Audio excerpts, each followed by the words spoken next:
شروع اللہ کے نام سے جو بڑا مہربان اور نہایت رحم فرمانے والا ہے۔ حضرت ابو ہریرہ رضی اللہ تعالیٰ عنہ سے روایت ہے،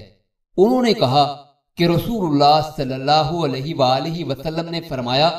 تم میں سے کسی ایک کا جماعت کے ساتھ نماز پڑھنا اس کے بازار اور گھر میں نماز پڑھنے سے 20 سے کئی درجے زیادہ باعث ثواب ہے۔ یہ اس لیے کہ جب وہ وضو کرتا ہے اور اسے اچھی طرح بناتا ہے،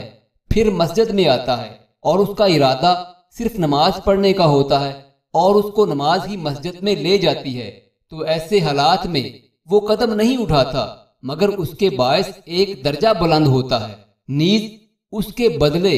اس کا ایک گناہ بھی معاف ہوتا ہے، اور فرشتے تو مسلسل اس کے لیے دعا کرتے رہتے ہیں جب تک وہ اپنے مصلے پر بیٹھا رہتا ہے جس پر اس نے نماز پڑھی ہو۔ فرشتے کہتے ہیں، اے اللہ اس شخص پر اپنی رحمت بھیج، اے اللہ اس پر رحم فرما،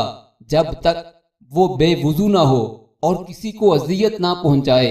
نیز آپ نے فرمایا، جتنی دیر تک آدمی نماز کی وجہ سے مسجد میں رکا رہتا ہے وہ نماز ہی میں شمار ہوتا ہے۔